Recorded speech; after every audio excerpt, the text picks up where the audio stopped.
Welcome back, peeps of the creep, to another Osoroshii Saturday. As always, I am your host of the ghost, Unrested. And recently, a little question I've been getting sent my way is all about fear. Now, fear, I think, is a relative thing, and it's different for every person.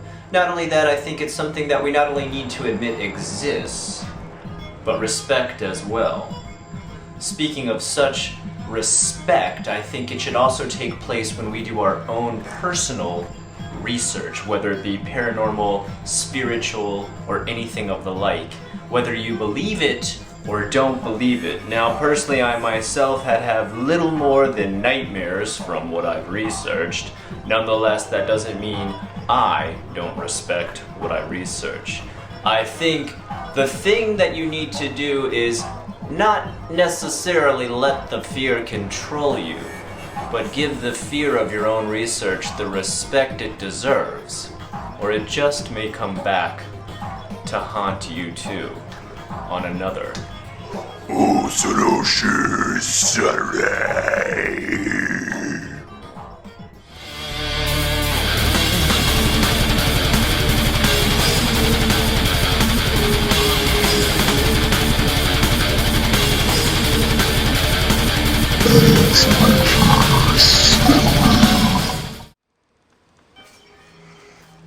Let's jump into our first story tonight with a little tale called The Dead Mother. One day, a man and a woman had a bad argument. The man got so angry that he killed his wife. He immediately regretted what he had done, as the two children they had had together lived with them both. But he did not want to be caught. He eventually decided to bury his wife's body under the living room floor. Days went by and he never told his kids what had really happened. He hated himself for it. He thought his children must be sensing his distress because they looked at him far more often than they used to. Sometimes they would stare and stare at him seemingly without reason. It didn't seem weird to him though. After all, their mother was gone. One day he snapped. He couldn't keep the secret anymore. "Hey kids," he started. I have something I have to tell you. It's really important. I need to talk to you about it now." "Huh?" His son's eyes widened. "Really? What's it about? We have to tell you something too." Would you like to speak first?" he asked. "Well, Daddy," his little girl looked up at him. "It's kind of weird, but..." The two children looked above his head as they finished speaking together. "Why have you been giving Mommy a piggyback ride for so long now?" Our next story is a simple retro creepypasta barely called The Game Boy. Very simple. A 5th grade boy had a certain illness that took a turn for the worse. He was hospitalized for a month before finally being released. While he was in the hospital, he stayed in a 4-person room. An older woman, an older man, and a girl about his age shared the room with him.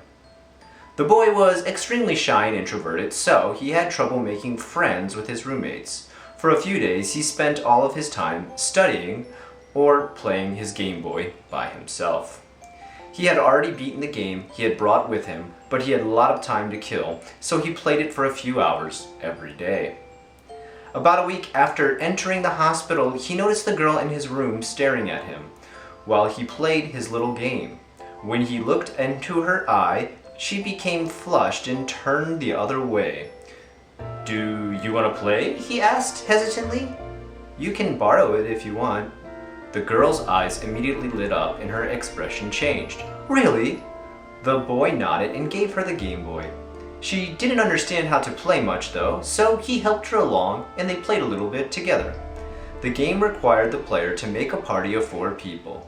When they named the characters, the leader became Takashi, the boy's name, while the other members were the girl, Yuko, and others were named after the older man and woman who were in the room.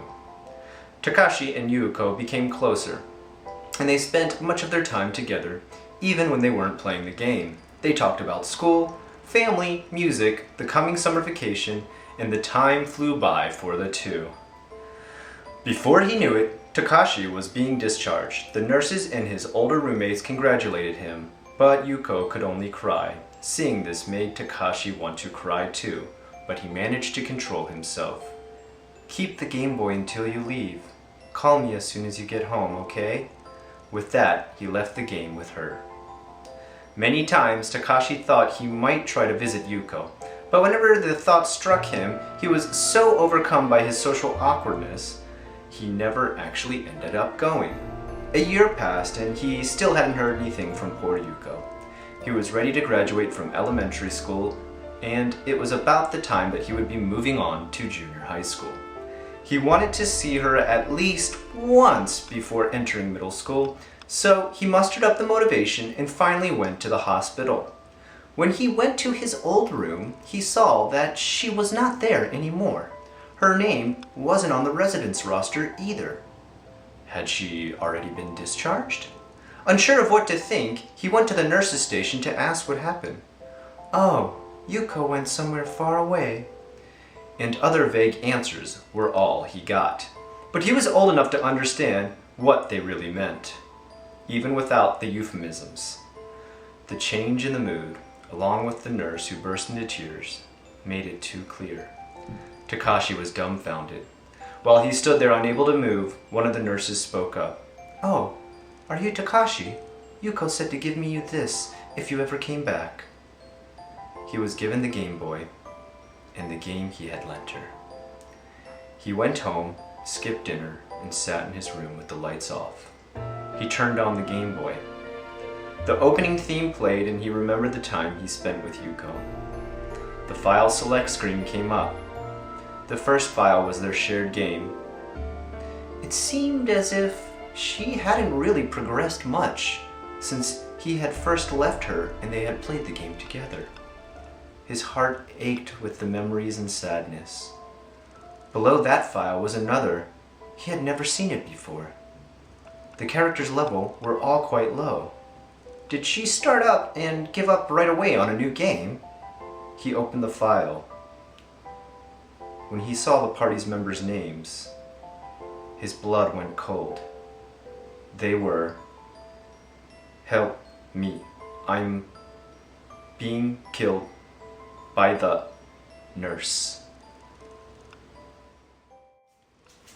This story is called The Turning Boy. A university club decided to have a short group trip. One of the members brought his video camera, and he took many videos of the group having fun over the weekend.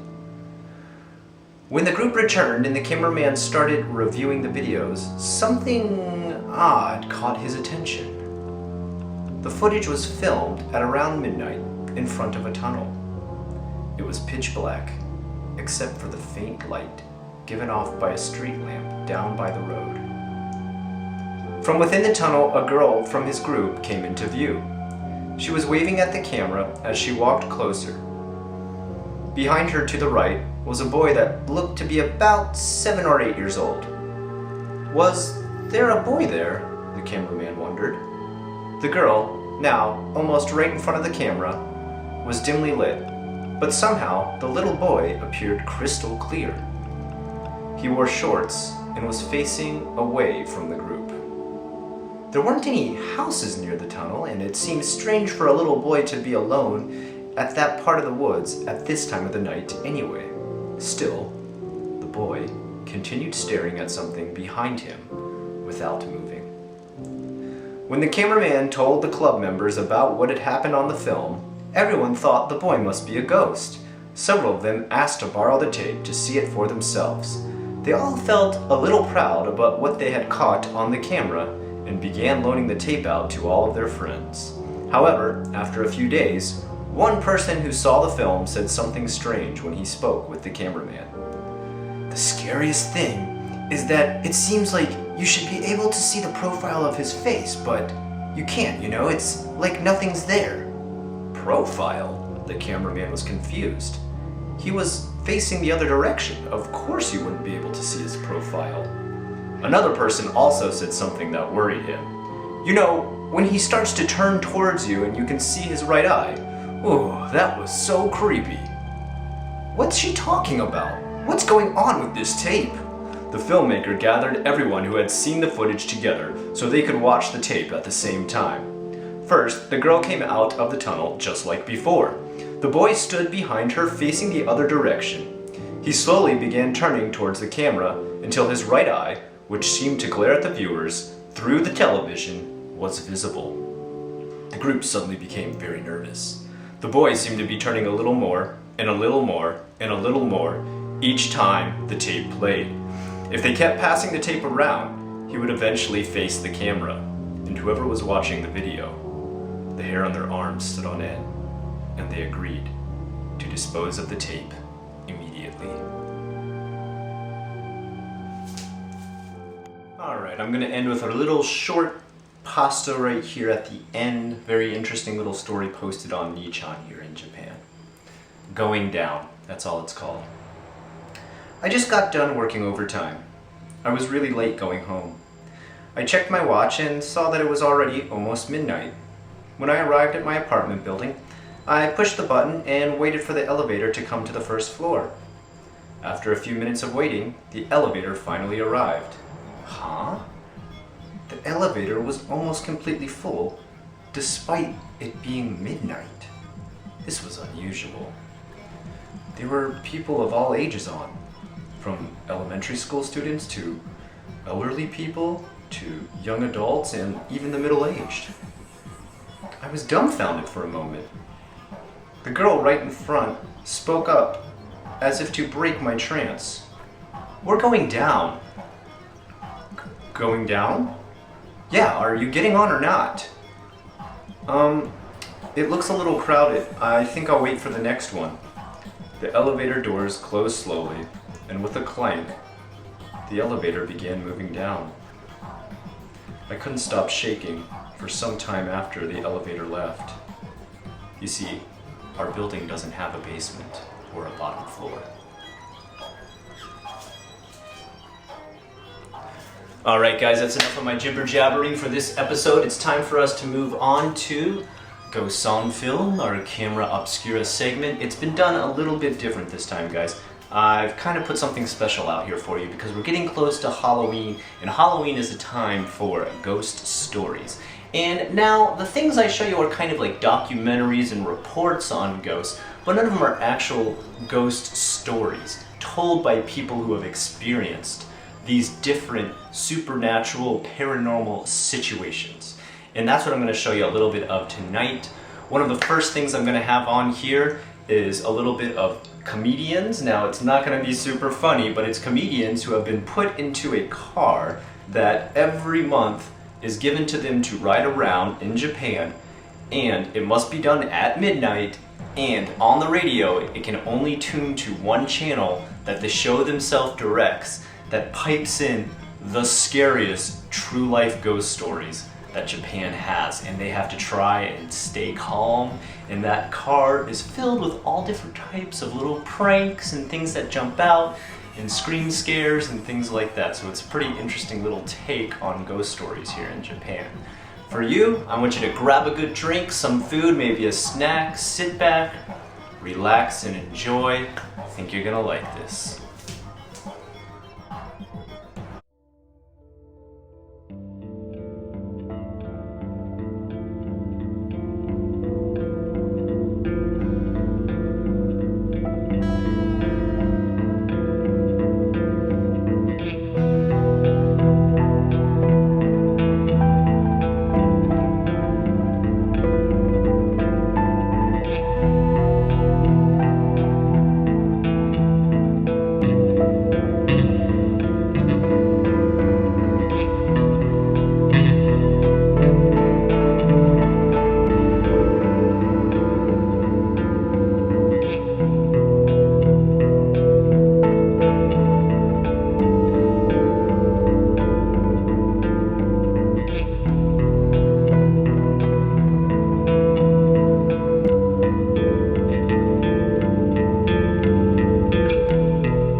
Alright guys, I'd like to thank you again so much for joining me on this episode of Osoroshii Saturday. As we get closer to the Halloween holiday, it's gonna get creepy, it's gonna get scarier, and the stories are going to get more terrifying.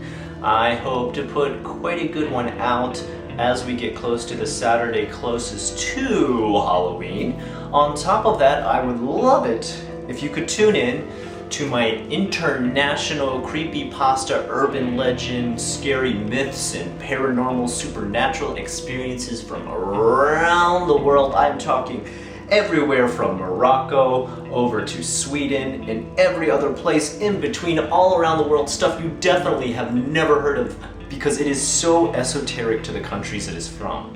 Psychodome is the name of that show, and the #1 top episode releasing on our pilot is coming out Halloween. So watch that drop on Halloween night. Please tune in for that. I've shown a little bit of a preview already. If you want to check that out on my channel, you can. Until next time, I am Unrested. This is Osoroshii Saturday.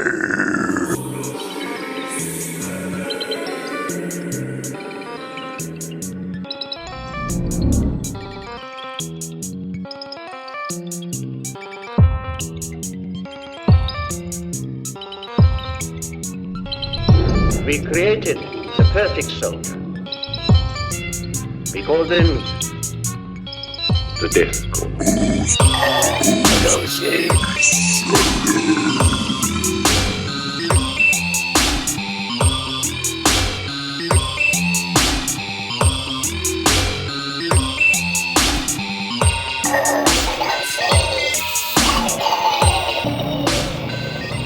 What's the matter? No, did you hear anything? I don't think so. Now I do.